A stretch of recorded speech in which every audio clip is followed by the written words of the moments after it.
Bismillahirrahmanirrahim. Assalamualaikum warahmatullahi wabarakatuh. Bismillah, alhamdulillah, wassalatu wassalamu ala rasulillah wa ala alihi wa sahbihi wa mawalah, la hawla wa la quwata illa billah. Subhanaka la ilma lana illa ma'alamtana innaka antal alimul hakim. Rabbi shrah li sadri wa yassir li amri wa hlul 'uqdatam min lisani yafqahu qawli. Amma ba'du, fa ya ibadallah, usikum wa nasibi taqwallah wa ta'atihi la'alakum turhamun. Ma'asyiral muslimin wa sunnatul mu'minin rahimakumullah, sahabatul iman yang saya cintai karena Allah. Mari kita bersyukur kepada Allah Subhanahu wa taala, masih Allah berikan kita nikmat yang utama, yaitu nikmat iman wal Islam, nikmat sehat, nikmat umur, dan nikmat bisa berkumpul dengan sahabat-sahabat sekalian dalam acara yang rutin dan pasti ini, yaitu acara Majelis Ta'lim Nurul Iman yang kita sudah alhamdulillah sudah kita jalani selama 19 tahun lebih di tempat ini. Semogalah Allah meridhai apa yang kita lakukan pada malam ini, amin. Masuk ya, kita langsung ke fikih talak dalam bab besar akibat hukum pasca talak. Sekarang kita bicarain nafkah. Kita pernah bicarakan masalah nafkah ketika bicara di bab nikah, ya kan? Jadi di bab nikah itu kita pernah bicarain masalah nafkah ini. Sekarang nafkah yang di sini tentunya yang kita bicarain adalah nafkah setelah talak, gitu kan ya? Nah, babnya kita bagi dulu. Jadi yang mau kita bicarain di sini adalah, sebelum kita bicara nafkah, ini adalah nafkah saat pernikahan. Jadi kita ulang lagi bab yang waktu nikah itu, tapi di ringkes, nggak semuanya. Nafkah saat pernikahan itu akan kita bicarakan, yaitu kedudukan pemberi nafkah. Ya, artinya dalam syariat Islam itu bagaimana tuh nafkah itu, ya. Yang kedua adalah balasan Allah terhadap pemberi nafkah, ya, pemberi nafkah. Nah, lalu yang ketiga atau bab terakhir dalam bab satu ini, yaitu adalah kita akan studi kasus mengenai nafkah Rasulullah. Nah, di situ kita bisa contoh, ntar ya. Nah, jadi kita malam ini bicarain nafkah saat pernikahan, yaitu terdiri dari kedudukan pemberi nafkah, ya, lalu balasan Allah terhadap pemberi nafkah, dan nafkah Rasulullah.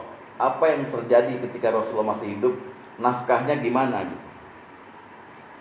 Nah, lalu baru kita masuk ke sini ke bab yang utama ini, yaitu nafkah pasca perceraian. Jadi kalau nggak dikasih ini dulu, ntar di sini bingung ini. Nafkah pasca atau setelah perceraian. Nah, ini akan dijelaskan tentang 3 hal atau 3 jenis nafkah setelah perceraian. Yang pertama adalah nafkah mut'ah. Ya. Nafkah mut'ah. Yang kedua nafkah madiriyah. Nafkah madiriyah. Ya, madiriyah. Pakai dot ya. Dan yang terakhir nafkah iddah. Nafkah iddah. Dah, itu aja. Jadi kalau orang bercerai, si suami yang menceraikan itu hendaknya bisa memberi 3 hal ini, gitu loh. Timbul kewajiban, artinya akibat hukum pasca talak wajib dia memberi nafkah tetap. Namanya nafkah mut'ah, nafkah madiliyah atau nafkah iddah gitu. Tapi sebelum ini kita jelaskan, kita mesti jelaskan dulu kedudukannya gitu. Pada waktu pernikahan itu nafkah bagaimana? Barangkali ada bapak yang luput dari kewajiban-kewajiban pada saat pernikahan ini, mari kita bereskan sekarang. Jadi kan kita kan nggak mau sampai praktek cerai gitu ya. Jadi bapak bercerai dari istri itu bukan berarti hilang begitu aja kewajiban, ada kewajiban. Ya. Apa yang disebut dengan nafkah mut'ah nanti kita bicarakan mungkin di minggu depan kali ya. Nafkah madiliyah itu nafkah terhutang. Nafkah terhutang. Ini khusus bagi orang-orang suami-suami yang pelit, yang sebetulnya dia bisa memberi tapi tidak memberi anak dan istrinya. Lalu ini nafkah iddah adalah nafkah yang wajib diberikan saat masa iddah berlangsung pada talak rajai. Nanti itu ya. Kita mulai pertama dulu ya.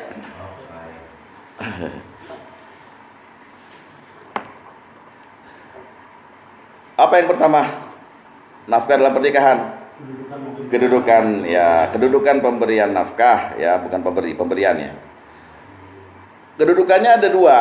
Satu, dia merupakan kewajiban suami dan sekaligus hak istri. Nafkah itu ya. Kewajiban suami dan hak istri. Ya kan? Itu kedudukannya yang pertama. Kedudukan yang kedua, kewajiban suami sekaligus hak istri. Karena kita ngomongin perceraian kan, jadi anak-anak kan disebut dulu. Anak-anak disebut tadi hadonah nih, di pengasuhan anak.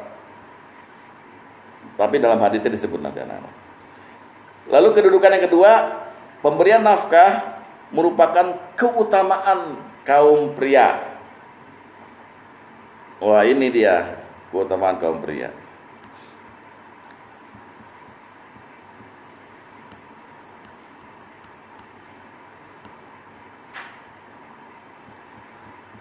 Saya mau ambil satu kalimat yang Bapak mesti pegang dulu nih sekarang.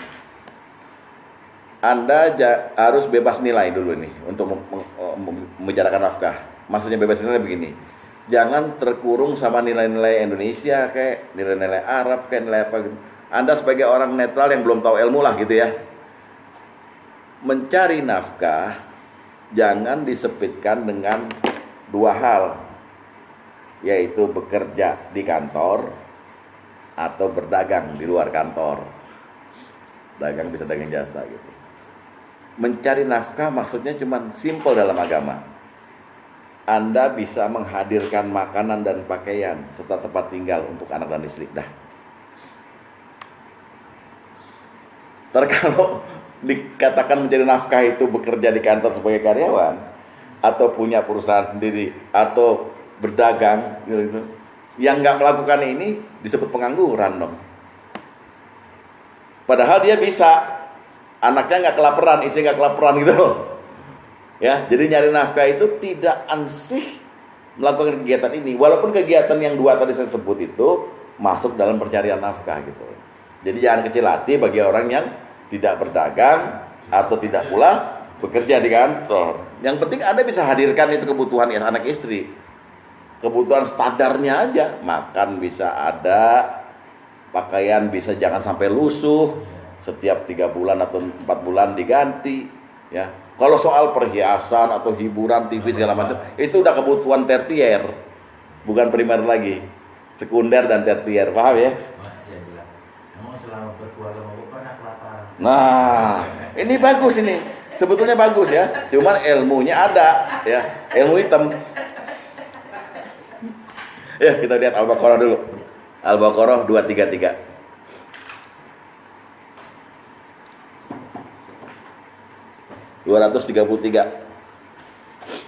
Oke. Lihat. Itu soal penyusuan saya bacakan juga padahal kita lagi nggak bicara itu ya. Wal walidatu yurdi'na auladahunna haulaini kamilani liman arada ayyutimma radha'ah. Dan ibu-ibu hendaknya menyusui atau dan para ibu gitu ya, menyusui para anak-anaknya selama 2 tahun penuh bagi yang ingin menyusui secara sempurna. Itu bicara soal rodoah atau penyusuan ntar itu ya. Lihat baik-baik. Wa alal mauludi lahu rizquhunna kasiwatuhunna bil ma'ruf la tukallafu nafsun illa wus'aha. Dan kewajiban ayah menanggung nafkah dan pakaian mereka dengan cara yang patut. Seorang tidak dibebani lebih dari kesanggupannya. Paham? Ini dalilnya nafkah. Baqarah 223. 233? 233. Iya. Ini 23. Nanti yang salah dengar. Kalau saya ngomongnya bener.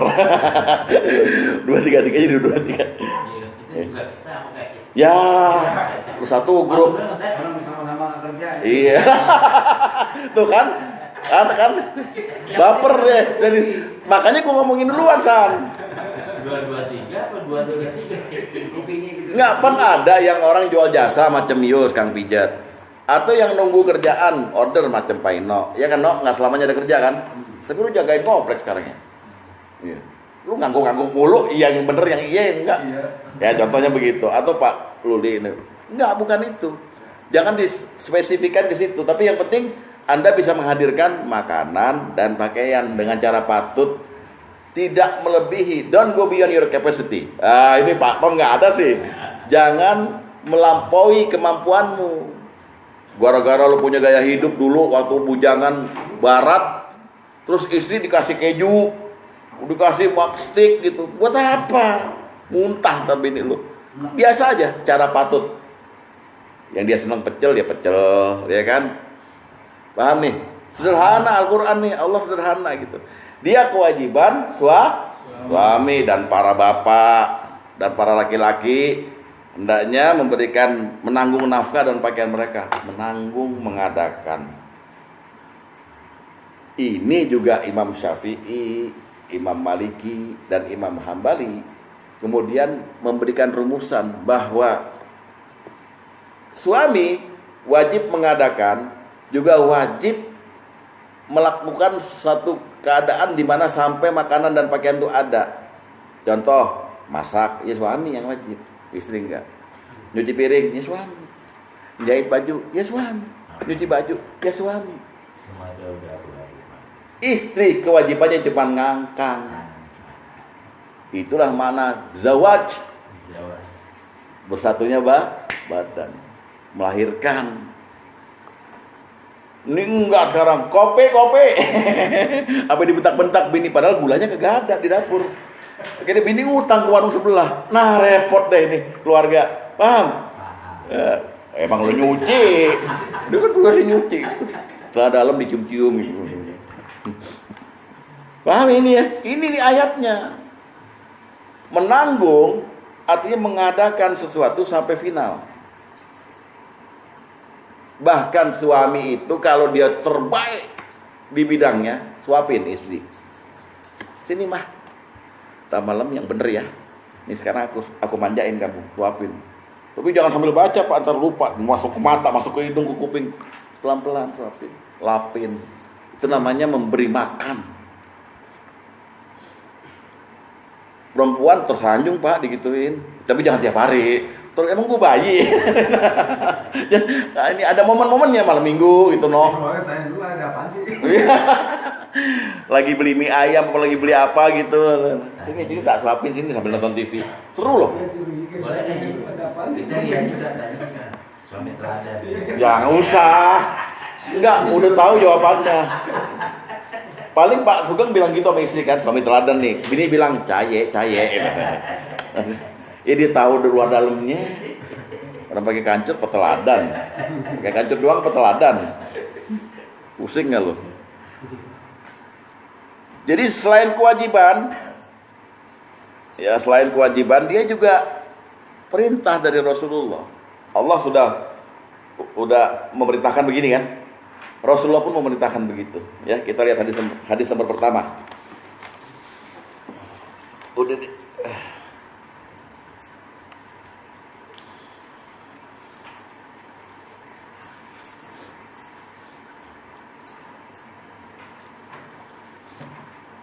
Hadis nomor pertama ya.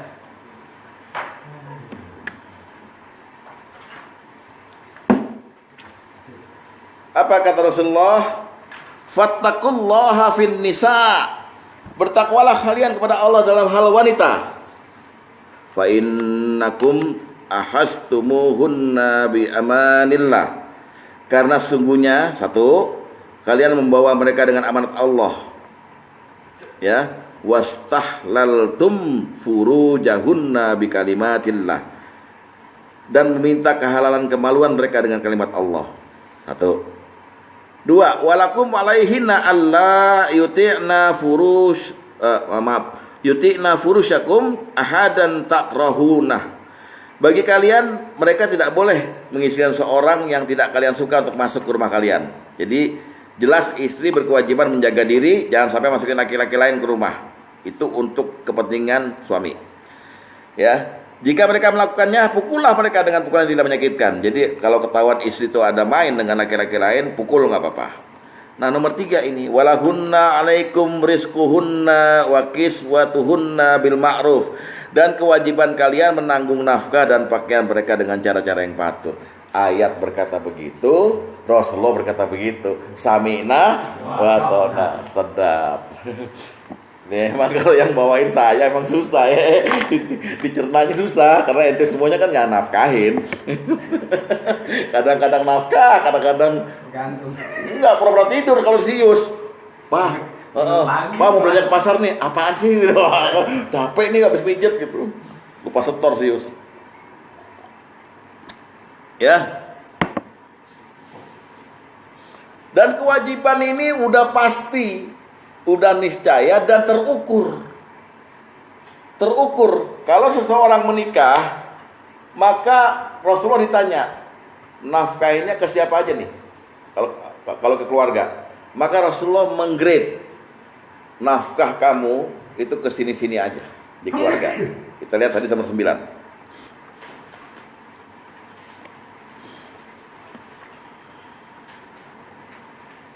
Dari Abu Hurairah radhiyallahu anhu, dia berkata, ada seorang datang kepada Nabi sallallahu alaihi wasallam dan berkata, apa perkataan dia? Ya Rasulullah, ini Pak Luli. Ya Rasulullah, pakai patah. Wahai Rasulullah. Ya. Mana? Iya, bahasa Indonesianya. Lihat itunya dong. Lihat ayatnya. Ya Rasulullah gitu ya. Rasulullah. Ya, aku punya 1 dinar, di sisiku dinarun, ya, 1 dinar. Beliau bersabda, lihat baik-baik, di grade nih, anfiku ala nafsik, nafkahi dulu dirimu. Nah, terus dia bertanya lagi, aku punya 1 dinar lagi. Beliau bersabda, nafkahi istrimu. Dia berkata lagi, aku punya 1 dinar lagi. Beliau bersabda, nafkahi anakmu. Dia berkata lagi, aku punya 1 dinar lagi. Beliau bersabda, nafkahi pembantumu. Dia berkata lagi, aku punya 1 dinar lagi. Beliau bersabda, engkau lebih tahu siapa yang harus diberi nafkah setelah itu. Paham? Jadi seorang suami itu udah tahu, nih jatah saya. Kalau kata Pak Sugeng, uang kenakalan. Uang rokok, ya kan. Mau makan sendirian, masih amat. Kalau amat nggak diajak ngoceh. Ada lagi buat istri, ada lagi buat anak, ada lagi buat pembantu. Kenapa buat pembantu nih Rasulullah? Karena kita para laki-laki tidak menyadari kewajiban kita sampai sejauh itu. Harus masak sendiri, pokoknya isi sama anak makan. Oleh sebab itu kita wakilkan ketidakmampuan kita pada pembantu. Bukan nyuruh istri gorengin telur, jangan Pak. Dia nggak wajib. Kalau dia wajib itu kebaikan dia. Jadi jangan dimarahi istri karena masakan dia itu nggak bener. Jangan, karena udah baik banget dia mau masakin, ya kan? Mana nggak setor duit lagi minta telur ceplok, enak aja. Iya Mbak, lele dong, lele sekali-sekali malalap. Ya dari mana duitnya kagak gablek, misalnya gitu, ya. Nah Rasulullah rank tuh diri sendiri harus dinafkahi. Mau kita nggak punya tenaga kalau nggak makan, buat keluarga saya, gaji saya, biarin saya lapar terus. Mati nggak kerja sebulan, nggak makan sebulan, nafkahi dulu diri sendiri, ya beli pakaian yang pantas juga buat kerja kan gitu. Ya.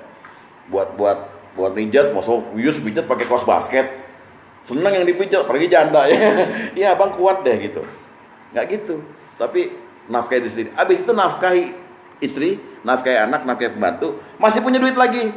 Kata Rasulullah, engkau lebih tahulah siapa yang harus nafkahi setelah itu gitu. Paham? Istri kadang-kadang nakal begini, masih yang bekerja nih, mana gaji nih? Man, ini aja ambil belum masih disegel nih. Apa kan begitu istri kadang-kadang ngerti ayat begini. Kalau itu kan tanpa diminta kan juga suami, nih saya kasih, kan begitu. Suami kan bukan ente kan? Iya. Bukan, soalnya menyerahkan semuanya juga pantas asal disertai briefing. Ini tolong saya ntar kalau minta bensin sama rokok ya, terus buat kamu segini, buat anak segini, gitu nggak apa-apa, kasih semua. Itu malah mencerminkan kejujuran, nggak apa-apa. Istri bukan nakal dia minta, bukan. Indomie. Kamu udah beli Indominya? Belum. Nah itu di sini Pak, ya. Kalau istri yang ngerti dijatain. Jawab dulu Indomie gimana tuh? Atau udah ada. Ya, jadi kan judulnya awalnya adalah merupakan kewajiban suami dan hak istri. Kewajiban udah kita lihat tadi, sekarang hak istrinya, hadis nomor 7. Ya.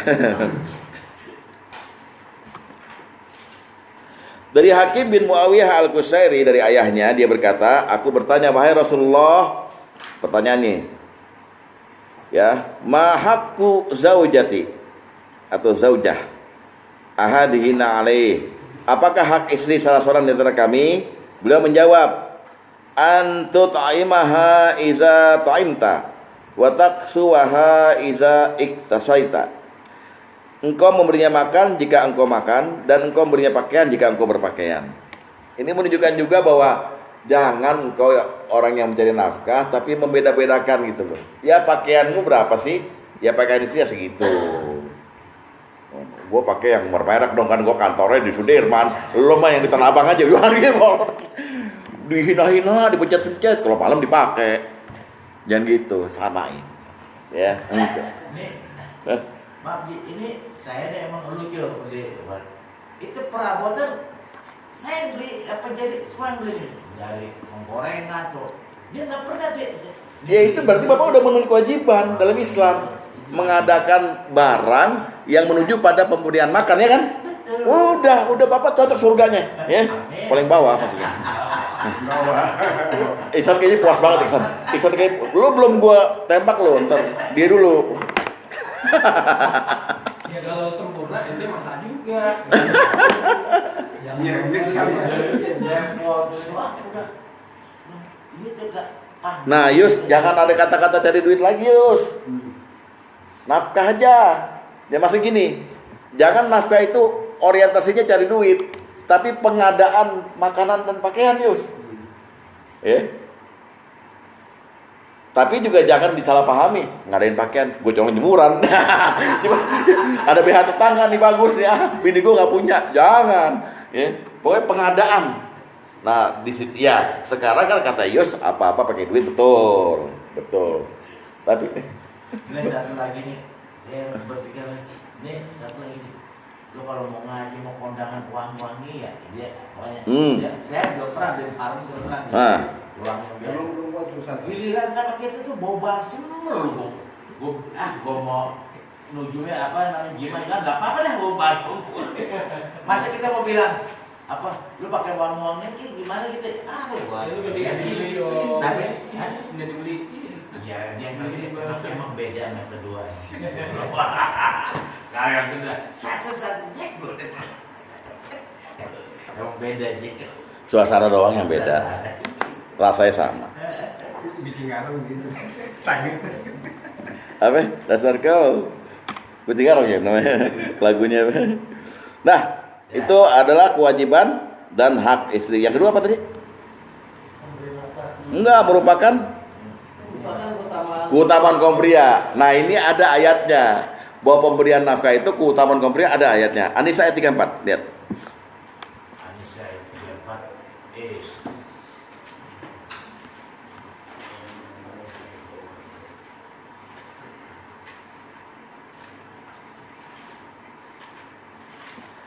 Jadi bapak-bapak cukup berbahagia dan bersyukur ya setelah tahu ini nih. Lihat ya. Ar-rijalu qawwamuna 'alan nisa. Laki-laki atau suami itu pelindung bagi perempuan. Ya kan? Bima faddalallahu ba'dahum 'ala ba'. Karena Allah telah melebihkan kaum laki-laki terhadap sebagian yang lain. Jadi ini rumus utama bahwa laki-laki itu pasti lebih dari perempuan. Apanya? Pertama jalan pikirannya, kedua tenaga dan sebagainya itu pasti lebih gitu. Kalau ada perempuan melebihi laki-laki, misalnya suami istri, suaminya sebenarnya lebih pinter, itu bukan berarti dia langsung an-nisa'u qawwamuna 'alal rijal. Bukan, dia bukan pelindung tetap. Ya, kan ada kan yang suami sakit-sakitan, akhirnya istri yang kuat gitu. Nggak apa-apa, tapi tetap statusnya laki-laki qawwamuna 'alan nisa. Artinya laki-laki pelindung wanita karena laki-laki diberi kelebihan satu tingkat di atas wanita. Pertama, yang kedua lihatlah wabima anfaqu min amwalihim. Laki-laki jadi pelindung dan utama karena dia memberikan nafkah dari hartanya. An-Nisa 34. Karena dia memberi nafkah kepada istrinya dari hartanya. Maksudnya dari hartanya, dari apa yang dia kerjakan dalam mencarian nafkah itu. Terserah. Misalnya nih Yus, seorang laki-laki kagak kerja, kagak kantoran, kagak dagang, kagak apa, tapi dia nikah dengan membawa modal warisan dari orang tuanya 70 miliar. Nggak apa-apa. Dia tetap utama. Nafkahnya dari situ. Ya. Ambil, nafkahin, ambil, nggak apa-apa. Lalu dia udah berpikir, nggak mungkin habis nih sampai gue mati. Iya kan? Gitu, boleh. Yang penting ada itu barang yang disebut dalam Quran dan hadis, makanan dan pakaian. Otomatis tempat tinggal. Oh, ente pakai baju bagus, makannya bagus, kalau jembatan. Ya kan, kasih tempat yang ada temboknya supaya nggak kedengeran orang kalau lagi jima segala gitu kan. Itu ini nggak dicantumkan. Kenapa? Karena orang bayangan, apalagi zaman sekarang, rumah paling murah berapa San? 700 juta kan? Kalau di spanduk-spanduk tuh. Ya. DP 0%, bebas PBT apa tuh? Ya, bebas apa nih? Iya,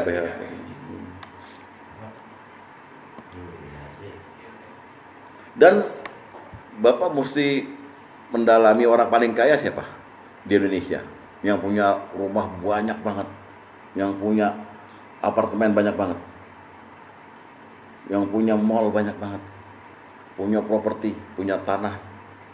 Pak Kamidi. Lihat spanduk-spanduk tuh. Dijual apartemen, hubungi Kamidi. 08 berapa, telepon aja mana. Kamidi yang banyak. Jadi jangan ngimpi jadi Kamidi ya. Nah, kenapa dia utama laki-laki? 2. 1, karena dia lebih dari wanita.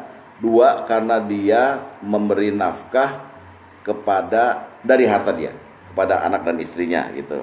Nah, utamanya dia lebih dari wanita adalah karena dia mencari nafkah itu berjuang harus presisi. Harus presisi, harus tepat. Tepat nyari harta yang halal, baik dan berkah. Nggak tepat, dosa dia. Hebat itu. Pertama itu ya. Jadi dia kalau nyari nafkah untuk menafkahkan anak istri, itu harus dia bisa jadi orang yang seutama-utamanya laki-laki karena dia berjuang mencari nafkah itu dengan setepat-tepatnya. Nyari yang halal, baik dan berkah. Yang kedua, setiap yang dicarinya bernilai sedekah. Luar biasa ini. Jadi setiap yang dicarinya untuk anak dan istri, nilainya sedekah di hadapan Allah. Kalau bapak misalnya nafkahin anak istri nih saya bawa martabak pulang, dimakan itu. Sama dengan bapak mensedekahi diri sendiri, menaruh harta bapak di surga. Amin. Hebat itu, utamanya begitu.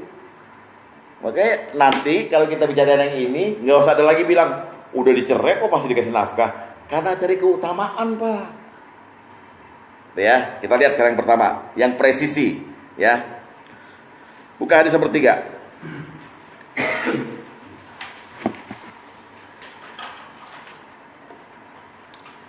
Berapa kali diulang Rasulullah nih? Dari Jabir bin Abdullah, dia berkata Rasulullah SAW bersabda. Apa sabdanya?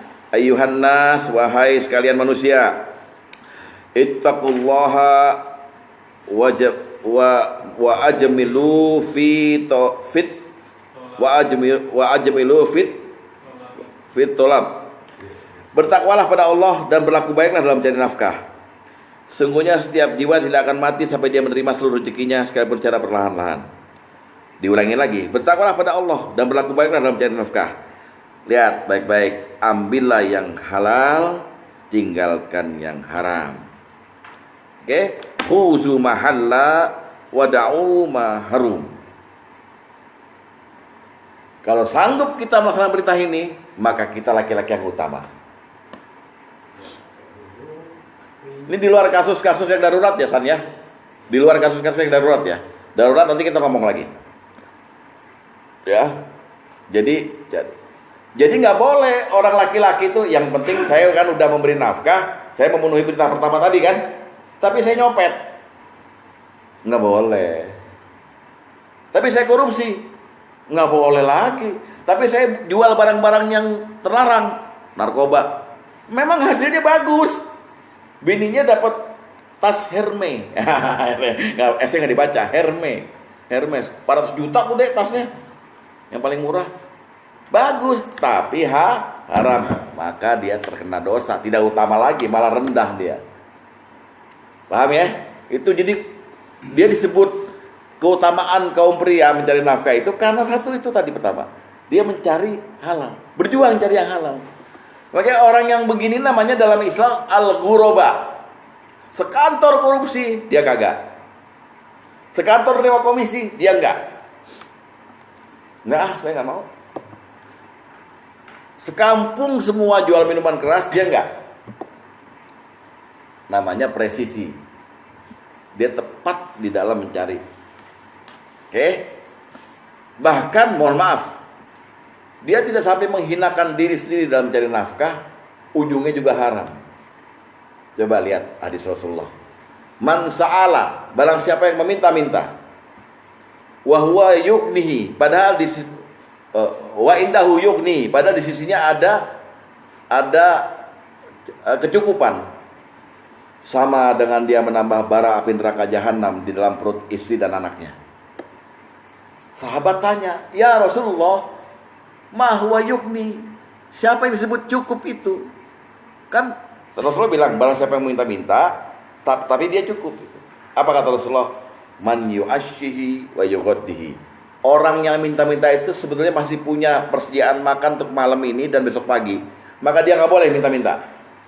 Ketika dia minta dia dapat, haram. Api neraka jahanam ada dalam perut istri dan anak yang dikasih makan. Paham? Hati-hati. Jadi bawa yang halal aja. Emang bapak kalau bini bapak di rumah dibawain 2 amplop 50 juta sama 50 ribu, 500 ribu dah sama 50 juta. Mah 50 juta nih hasil nyopet, yang 50 ribu nih saya kerja halal. Yang dipilih sama istri bapak yang mana? Bodoh amat dan neraka antara itu, yang penting gue bisa beli. Hati. Jadi kompakin istri, jangan mau terima yang ragu-ragu, buang yang haram. Jadi karyawanlah yang baik, jadi pedaganglah yang baik, jadi jual jasa yang baik, semuanya yang baik. Dan dalam semua pekerjaan untuk pencarian nafkah selalu ada godaan setannya. Yes. Dipanggil nama laki-laki, Pak sini Pak, ada yang mau pijet. Tahu yang mau dipijet bininya. Pakai kain dong, apa ya BH lagi. Ya, yang mau dipijet siapa Pak? Ibu. Itu kan mulai tuh. Tadinya dia udah nyari yang halal, tapi ada godaan setan. Memang mijetnya juga walaupun udah menyentuh masih semi halal. Tapi begitu Yus digodain, lagi udah ngorok nih gini. Bu, mau lanjutin gak Bu? Sama ronde kedua. Dia terima duit dari situ, malah ada bonus sedikit. Mas Yus kuat sih, ini saya tambahin. Dia bawa pulang tuh duitnya. Maka api bara neraka, api jahanam ada di perut istri dan anaknya. Ketika di hari kiamat nanti itu bersinar-sinar, malaikat azab lewat. Nah ini dia nih, digebuk Pak.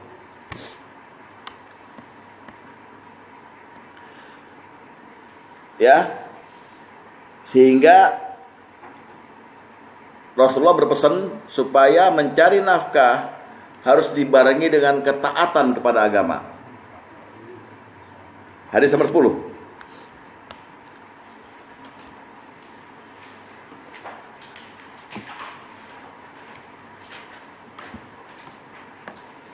Ya, sabar dan harus tetap jadi orang Islam dimanapun berada. Dari Ibnu Mas'ud radhiyallahu anhu, Nabi SAW bersabda, sungguhnya Jibril telah berbisik kepadaku bahwa setiap jiwa tidak akan mati sampai sempurna ajalnya dan sampai dihabiskan semua jatah rezekinya di dunia. Karena itu bertakwalah pada Allah dan perbaikilah cara kalian dalam mencari rezeki. Jangan sampai tertundanya kehadiran rezeki mendorong kamu sekalian untuk mencarinya dengan cara bermaksiat kepada Allah. Ini godaan ya. Karena rezeki di sisi Allah tidak akan diperoleh kecuali dengan dibarengi taat kepadanya. Fa innallaha la yudriku ma indahu illa bi taati. Coba Bapak boleh berhayal sekarang, Anda alim, punya ilmu agama, nggak mau bermaksiat, cari rezeki. Kira-kira Allah bantu nggak? Lancar Pak. Cuman kita nggak pernah mau buktiin. Setengah-setengah alimnya, ya udah jadi begitu. Mikir hari ini apak gue nggak dapat apa-apa gitu-gitu. Ada apaknya lagi. Ya. Nah, contoh, kalau Pak Sugeng mau udah bebas dia. Gue udah nggak kerja. Kalau lu masih sayang ya udah, biarin aja deh gue. Tiap hari bersihin kandang ayam, ya udah. Nafkahin ayam. Ya, itu tadi utama karena mencari yang halal, presisi. Sekarang utama karena setiap nafkah Anda itu bernilai sedekah. Hadis nomor 8.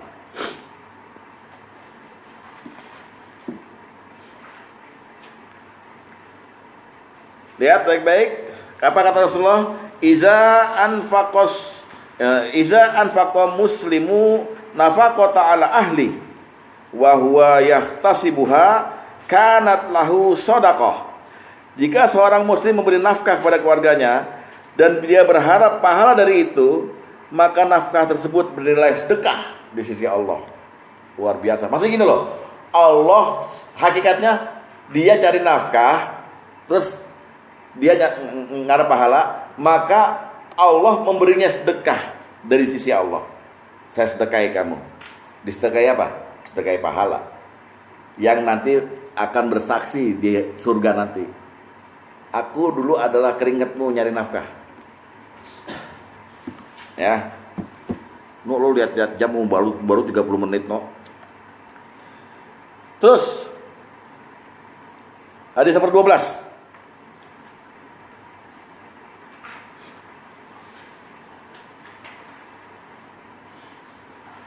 Apapun yang kau berikan sebagai makanan untuk dirimu, maka itu merupakan sedekah.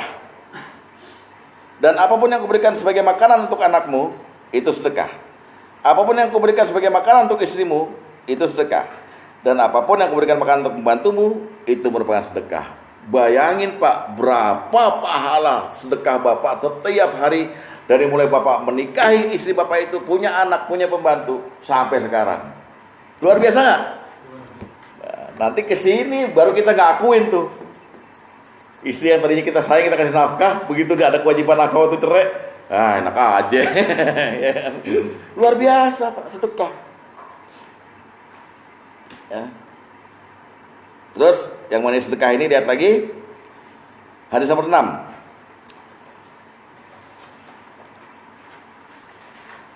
Jadi bukan hanya makanan, pakaian, rumah, pulsa, segala macam. Lihat, tidak ada yang lebih baik. Maka sabar rojulu kasban atau yaba min amali yadihi. Nah, dari tangannya ya. Tidak ada yang lebih baik dari usaha seorang laki kecuali dari hasil dari tangannya bekerja sendiri. Ya, wa ma anfaqar rajulu ala nafsihi wa ahlihi wa waladihi wa khadimihi fa huwa shadaqatun.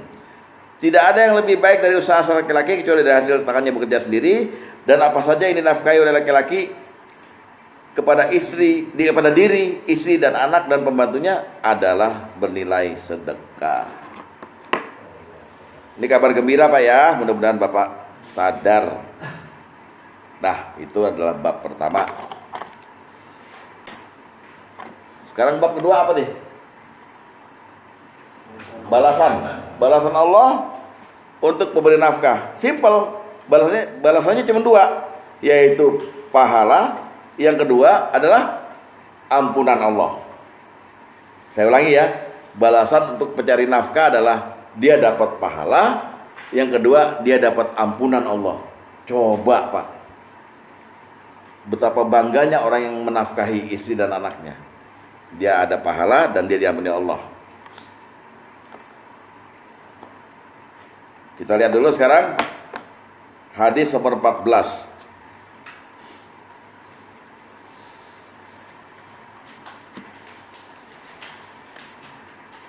Dari Amir bin Sa'di, dari bapaknya, 14 ya, bahwa Nabi SAW bersabda padanya, meskipun kamu hanya memberi nafkah kepada keluargamu saja, ya, maksudnya di situ disebut kepada keluargamu saja, ya, nama mahma anfaqta ala ahlika min nafaqatin, ya, hanya nafkah kepada keluarga saja, kamu tetap akan diberi pahala, fa innaka tu'jaru fiha, bahkan sampai suapan yang kamu angkat kepada mulut istrimu, pahalanya mengalir.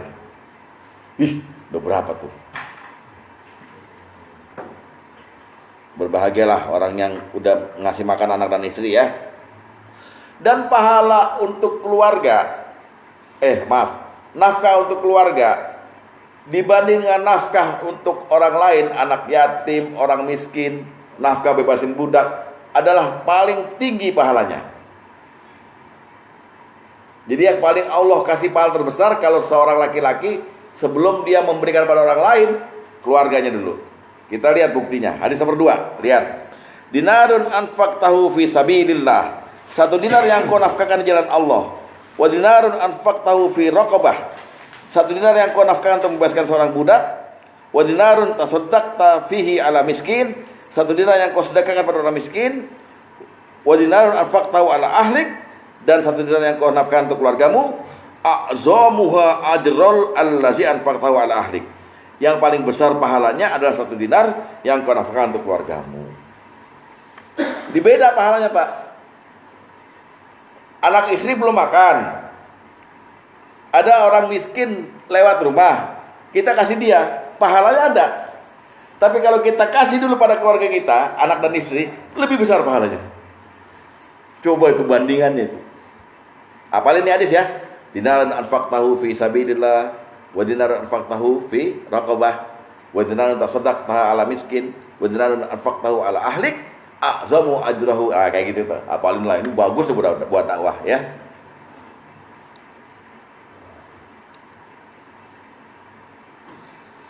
Terus pahalanya pun dilipat gandakan oleh Allah.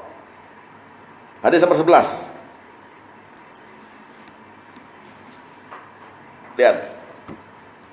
Nggak main-main nih. Hanya gara-gara menyediakan pakaian dan makanan dan tempat tinggal untuk anak istri, walaupun kontrak tempat tinggalnya, tetap dilipat gandakan. Dari Abu Hurairah dia berkata, Rasulullah SAW bersabda, sesungguhnya jika seorang hamba mensedekahkan hartanya dari hasil yang baik, maka Allah akan menerimanya dan mengambilnya dengan tangan kanannya. Kemudian dia melipat gandakannya seperti salah seorang dari kalian mengembangkan anak kudanya atau anak untanya. Dan sesungguhnya ada seorang laki-laki yang bersedekah dengan 1 suapan makanan, sehingga 1 suapan itu berkembang dalam tangan Allah menjadi seperti gunung.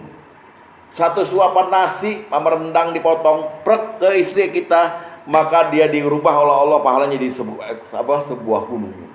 1 suapan, 1 piring. Udah Bapak sebenarnya udah ahli surga semua, amin. Dari sudut pahala ini loh, nafkahin anak istri, Bapak sebenarnya udah ahli surga semua. Cuman godaan setannya kan banyak, ya kan?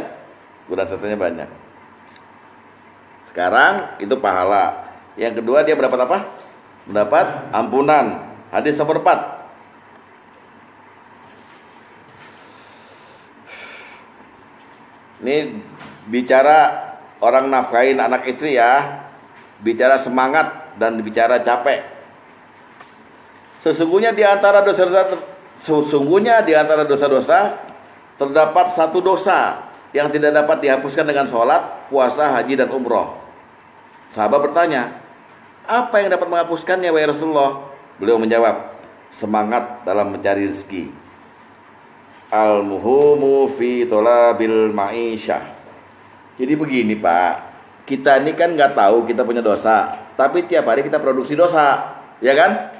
Al-insanu mahalul khata wa nisyan. Manusia tempat salah dan lupa. Artinya setiap hari nyetak dosa. Nah, dari dosa-dosa kita itu ada dosa yang nggak bisa dihapus oleh Allah dengan hanya sekedar minta ampun, sholat, haji, umroh, puasa, nggak bisa. Dia bisa dihapus kalau kita ada semangat mencari nafkah untuk anak istri. Makanya semangatlah selalu dengan jalan apapun. Terus hadis nomor 13.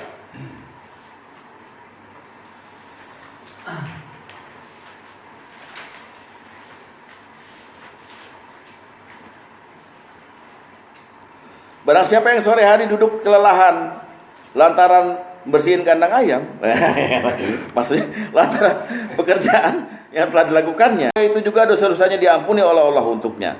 Maghfurolah. Ada hasil, tapi Pak, ada hasil. Dia bininya makan lah. Capek nih kerja, jangan ngomel. Pulang-pulang mungkin istri penerimaannya kurang baik, karena memang juga di rumah nggak ada apa-apa. Istri nanya, Pak bawa duit nggak? Kita belum nggak ada beras gitu. Lu tahu nggak? Pala jadi kaki, kaki jadi pala. Gua cari duit buat lu pada. Jangan nuntut banyak-banyak dong. Waduh, udah ngomel, jangan. Siapa yang kelelahan duduk di sore hari, minum air putih hangat aja gitu. Allah hapus dosanya. Nah, itu aja Pak ya, keutamaannya. Semoga dengan begitu, ketika ada perceraian, nafkah yang keutamaan ini pindahin juga ke dalam perceraian Bapak. Saya harus tetap menafkahi dia dengan nafkah mut'ah, madiyah, dan iddah ini, karena memang diwajibkan dalam agama. Kalau saya talak ya ada kewajiban nafkah itu, walaupun nafkahnya terbatas dalam 3 in doang gitu. Tapi kita masuk dulu ke dalam bab nafkahnya Rasulullah.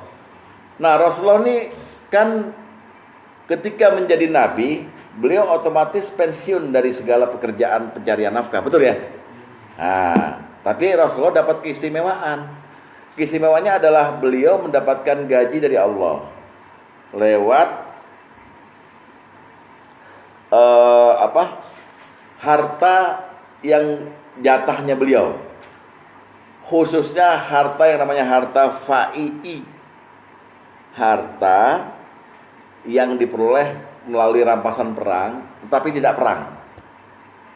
Jadi misalnya orang Islam ini, suatu pasukan datang ke kampung, seseorang mengislamkan kampung itu nyerah, kami jangan diperangi, kami bersedia masuk Islam. Maka hartanya mereka tetap diambil sebagai ghanimah, haknya. Nah, ada hak Rasulullah di situ. Nah, Rasulullah berpesan, kalau dari harta fai itu, sisihkan jatahku itu untuk 1 tahun nafkah istri-istriku. Nah, nafkahnya dari situ. Ya, ini nggak bisa Bapak tiru, karena itu hak istimewa Rasulullah. Ya. Terus yang kedua, Rasulullah juga selain menafkahkan keluarganya, menafkahkan umatnya dengan cara Rasulullah berhutang. Dan hutangnya itu selalu yang minta hutang. Maksudnya gini loh. Jadi Rasulullah mau berhutang pada orang, maka yang disuruh bukan Rasulullah, nggak datang sendiri ke orang itu. Dia nyuruh satu orang sahabat yang namanya Bilal bin Rabah. Bilal tukang azan tuh loh. Bilal ini sering makan hati Pak. Suatu hari dia ngutang, lalu setelah sampai misalnya 2.000 dinar apa 2.000 dirham, sampai ke Rasulullah uangnya, Rasulullah langsung bilang, nafkahkan sahabat-sahabat yang nggak punya rumah, nafkahkan sahabat-sahabat dari utang. Gimana bayarnya? Nah, satu hari Bilal itu kelihatan sama orang musyrik lagi ngutang-ngutang gitu. Utang sama saya aja. Utang sama saya aja. Bilal berutang sama dia. Bawa ke Rasulullah. Nah, suatu hari belum jatuh tempo, Bilal ditagih, dibentak-bentak. Kamu kan udah mau ini kan, udah jatuh tempo ya, harus bayar. Iya, ayo bayar. Dibentak-bentak begitu. Dia datang ke Rasulullah pas sholat Isya. Ya Rasul, aku lagi panik nih. Karena itu aku harus bayar orang musyrik itu gitu. Ya udah, kamu usahakan dulu, kamu cari dulu. Gitu. Begitu disuruh pergi sama Rasulullah, beberapa langkah, Rasulullah langsung manggil lagi, sini. Nah, saya yakin ini, saya pribadi yakin. Ini Allah langsung kirim harta lewat malaikat yang menyamar jadi kabilah. Bilal sini, ini ada kabilah dari Bani ini datang bawa harta-harta ini. Kamu pakai buat bayar utangnya tadi. Nah, itu cara Rasulullah menafkahi umat dan menafkahi keluarga. Jadi langsung Allah kasih gaji. Nggak kayak kita, harus cari gitu. Ya, kita lihat sekarang. Hadis nomor 5 dulu. Dari Malik bin Aus dia berkata, aku mendengar Umar bin Khattab berkata, sesungguhnya harta Bani Nadir itu termasuk harta fa'i. Harta fa'i tadi ya, harta yang diperoleh melalui rampasan perang tapi tidak perang. Tanpa perdana. Yang Allah berikan pada Rasulnya, karena kaum muslimin sama sekali tidak melakukan peperangan dengan kuda atau kendaraan lainnya. Maka sebagian harta itu murni untuk Rasulullah SAW. Dan beliau Rasulullah SAW kemudian memisahkan nafkah keluarganya selama 1 tahun dari harta tersebut, sementara sisanya yang berupa kuda dan pedang dijadikan persiapan perang di jalan Allah. Sisanya yang mesti jatah beliau pribadi, kan nafkahi dirimu sendiri gitu. Beliau gunakan lagi untuk modal ke surga, jihad, buat perang selanjutnya. Itu nafkah Rasulullah. Kalau kita buat ngerokok ya, beli apa onde-onde, ote-ote, bakwan ya. Kalau beliau untuk perang. Nah, yang kisah Bilal tadi ada di hadis yang panjang, hadis nomor 15, baca di rumah aja. Intinya beliau untuk nafkahi umat yang miskin-miskin, terutama umat yang namanya Ahlus Sufah. Orang yang indekos di Masjid Nabawi, banyak 150 orang, Abu Hurairah, Anas bin Malik segala macam, dinafkahi dari cara berhutang. Dan yang sering berhutang kepada Rasulullah adalah Bilal bin Rabah yang membagi-bagikan harta itu berupa makanan dan segala macam kepada umat-umat yang Rasulullah tunjuk sebagai penerima daripada sedekah. Demikian, ini backgroundnya jika Anda dalam satu pernikahan yang belum ada perceraian, nafkah itu seperti itu kedudukannya. Utamanya Anda mencari nafkah, Anda akan dapat pahala dan ampunan dan segala macam. Semoga ini menjadi melekat dan akhirnya semangat timbul untuk selalu mencari yang terbaik untuk diri Anda dan keluarga. Demikian, semoga ada manfaatnya. Usikum nafsi bittaqallah. Wassalamualaikum warahmatullahi wabarakatuh. Kita lanjutkan lagi untuk yang bab 2 ini minggu depan insyaallah, nafkah pasca perceraian. Karena ada kewajiban bagi laki-laki yang menceraikan istrinya memberikan 3 nafkah ini. Nanti saya buat laporan ke istri. Ya. Sudah cukup deh.